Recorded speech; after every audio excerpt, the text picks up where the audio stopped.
We're back. We're at the Games for Change 2017 festival. My name is Alex Fleming. My name is Mickell Ford II. We're with Mouse, just here at Games for Change. This is the second half of our first day of the festival, and we saw a lot of different things this afternoon. It all started with the Youth to Industry pipeline, which my colleague Mark Lesser spoke on. And they talked about the Games for Change Student Challenge, which Mouse is the curriculum provider for, and a number of other programs that are kind of like that, like the National STEM Video Game Challenge that Eli Media does. We had a couple of the winners of that competition come up and talk a little bit about the game and about the experience with the actual program. As well as one of the winners of the Games for Change Student Challenge, Geneva. Yes. Which I saw that game at the Games for Change Student Challenge award ceremony, and it's really cool. But I actually saw it there. yeah, I got to. I didn't see the National STEM Challenge winners, but she submitted for Games for Change Student Challenge as well, and it was really cool. I don't know what did you get out of that panel? So with that, I'm gonna have to agree with the remarks that Mark was making. That the pipeline, the way that they were talking about it was kind of like, we're gonna help you get here, and then you're on your own. Where it should kind of be like a state of like constant support after the fact. Yeah, so they spent a lot of time talking about different programs that exist. The Games for Change one, the National STEM, and there's others that I'm forgetting that they talked about in that partnership. And I agree that and that was some of the feedback that they got during the actual panel. Was actually, there was a man sitting behind us that he was actually teaching a game design course with some children from his school, and he said that he would reach certain points because he's also learning. He's not really a big gamer or game designer, so he's kind of learning it as he's teaching it to the kids. Right, he's just a teacher who sees that his students are really excited about it. Yeah, and his thing was that when he hits a brick wall, he has to kind of just be like, I don't know. I guess I'm just gonna have to quit for the time being. When he hits that real brick wall, that he doesn't know what resources to use or how to get through that. Yeah, that seemed to be just the kind of the place that panel went organically. It was just like a pipeline isn't the right answer. I mean, that was, I think, the best way to phrase it for people who are at this conference, but that it really needs to be about all the different points of engagement that happen around game design. And Mark was even saying, game design isn't just I give you a game design, give you Scratch, you made something, boom, you're a game designer, but there's all these other nuanced elements in the ways that the art and narrative and mixes with the actual game development, that it has to be much more, have more dimensions than that, I think was the term he used. Definitely. Anything else from that panel you remember? I liked one of the things that Mark said about that pipeline, though, was he was saying, if I had to choose to stick with the pipeline I started when I was 15, then I would be the first baseman for the Mets, which I thought was so funny and such an important point about you don't want to box people into a decision that they make when they're 15. Like, people are dynamic, and if one day I wake up and I'm like, maybe I want to be a psychiatrist for whatever reason, then there should be another place I should go to be able to get that information. Because it's dangerous to try to tell a person that you can only do this one thing because you've only been taught this one thing. It's very dangerous. And with that, it isn't a straight A to B line, and that if you embrace the fact that there's all these different things, all these other elements that need to go into it, and a slightly more holistic approach, maybe. Seems like that's where everyone was going, but how we achieve that, I don't know. And I think hopefully these things like the Games for Change festival help bring together all these different people so that we can actually get there. All right, let's talk about the arcade we went to after that. Okay, so the arcade actually had a couple of very interesting projects. Some that were actually already released that I didn't know had any affiliation with the Games for Change program. That kind of opened my eyes because I didn't have the highest opinion of the Games for Change library until now. So you were very impressed by the games that were added to their arcade. Definitely. It's some I only got to witness. Two I got to actually play hands-on. One of which was Everything. I'm pretty sure it's just called Everything. Yeah, I think I took a look at that one as well.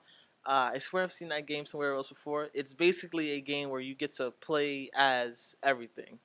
So you're And what do you mean by everything? by everything. I mean, if I wanted to play as a table and I wanted to roll around on the ground as a table, I could do that. If I wanted to be the sun, I could be the sun and spin. Okay, I didn't get to play sun. I played as Earth though.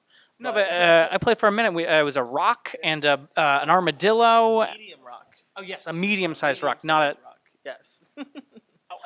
Any thoughts about what that game was about? Oh man, I think it's one of those, for fun, kind of maybe philosophical kind of games that you buy for like a couple bucks on Steam, and it's like, I wonder what this game is about. And you play it for like 1 or 2 sessions. It's very different because there doesn't seem to be a goal. The goal from maybe the beginning seems to be they have like a collection system of different things. It's literally called things in the menu, where you can be a bunch of different animals, a bunch of different objects, a bunch of different living organic things, some non-organic things. So you think the goal is more just about collecting all the different things that you can be and being everything? Yeah. Interesting. I'll do one game and then I'll bring it back to you. But I did the what was it called? Super chemistry? I think that's what it was. It was what you were talking about in our previously. Yeah, yes. yeah. So I did a demo of this VR chemistry lab, and I was not prepared. I was not prepared at all for the experience. I wasn't prepared. I've never used the Vive. I've had an Oculus Rift before. Well. My first time with the Vive, and as soon as the headset went on, I immediately felt transported to another place. I immediately forgot there were people around me. I had the two kind of hand. I don't know what you call them. You hold on to them with the hands. They have buttons. Yeah, and so I had to manipulate objects in the science lab in order to get.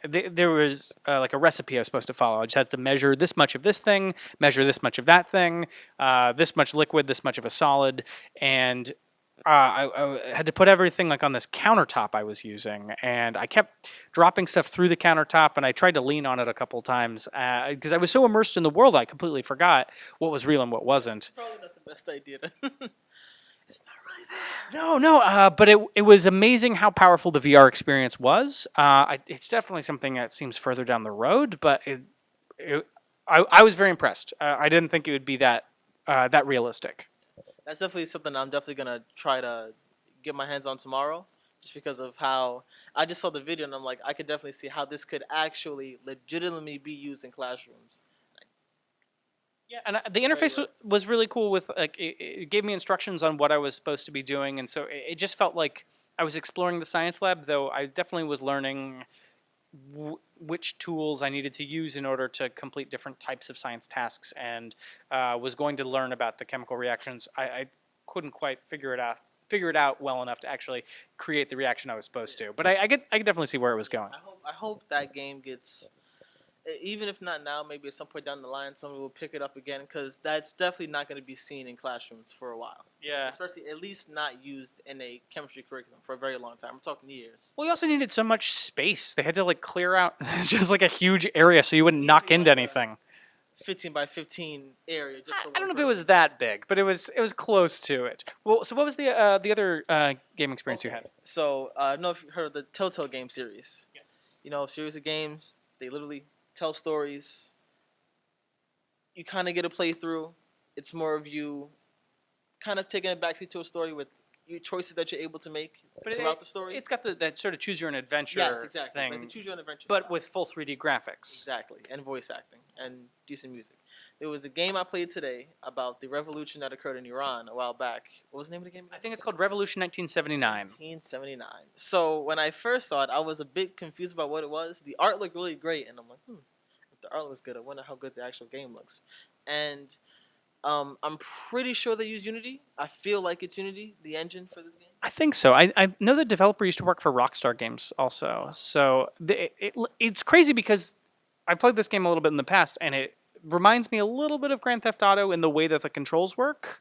But you don't. But the purpose of it is totally different.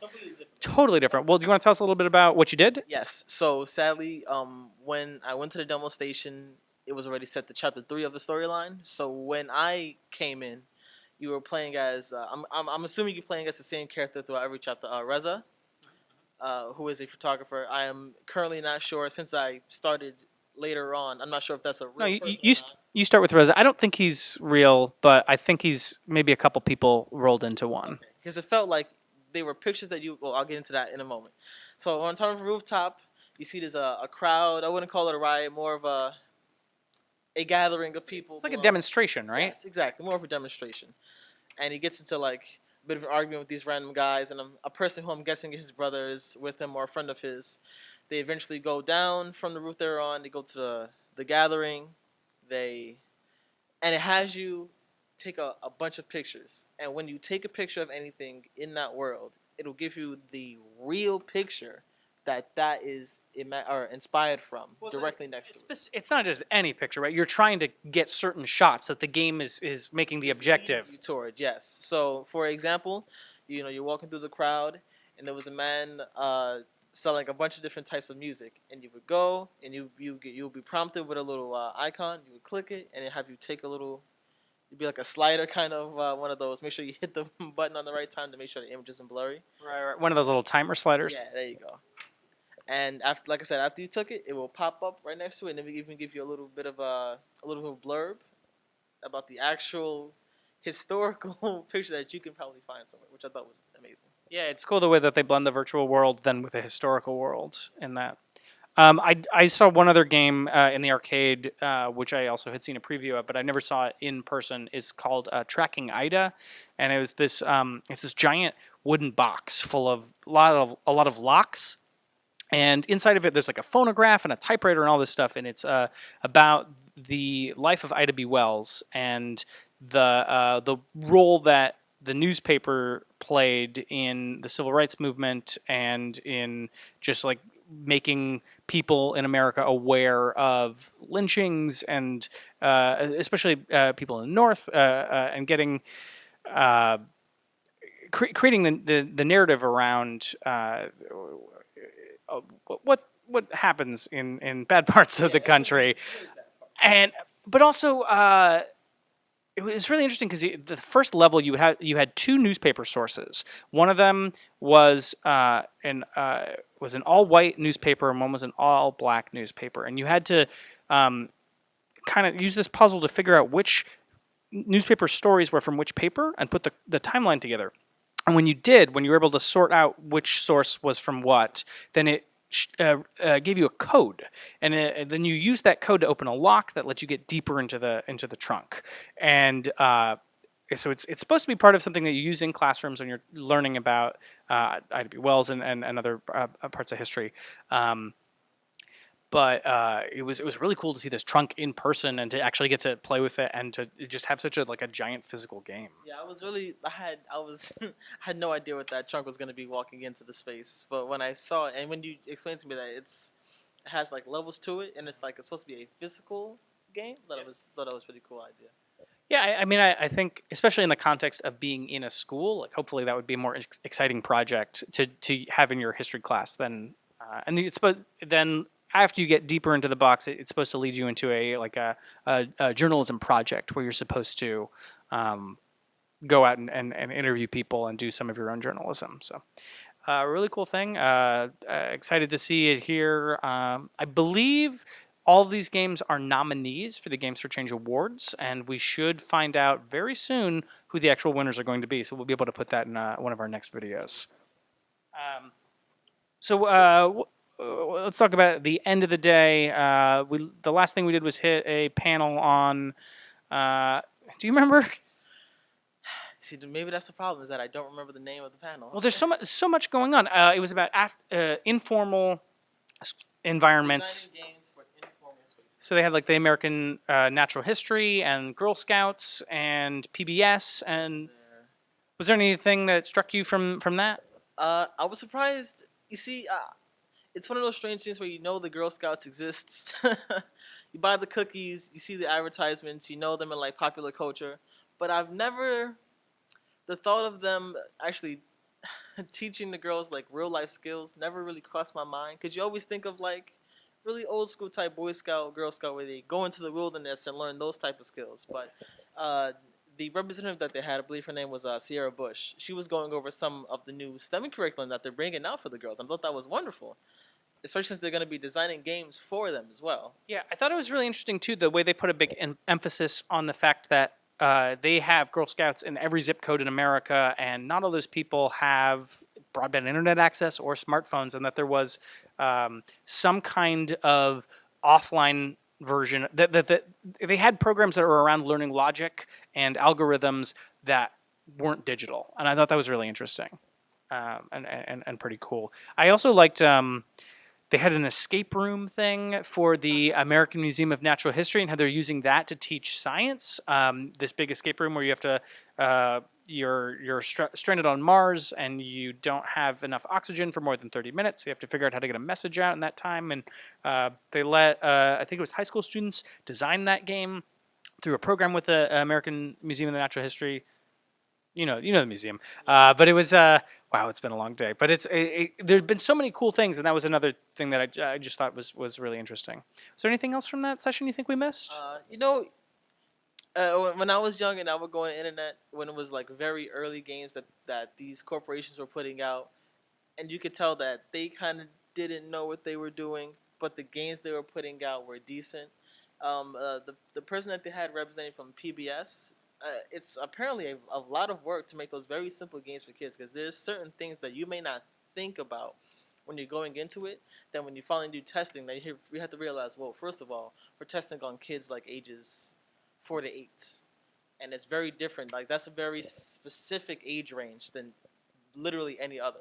Because it's not about, you're not going off any prior knowledge. You're teaching them how to read, write, how to comprehend certain things. And I thought it was interesting too that they were talking about, like, you have to keep in mind their just ability to hold up an iPad, or if you're going to have photos, pictures, yeah, or their motor skills for being able to do quick action games, or just like basic reading comprehension and what kind of words you can put in your game. Cool. Well, it's been a really, really packed day one. We'll be back for day two. Hope you enjoyed our recaps, and we'll see you next time. Peace.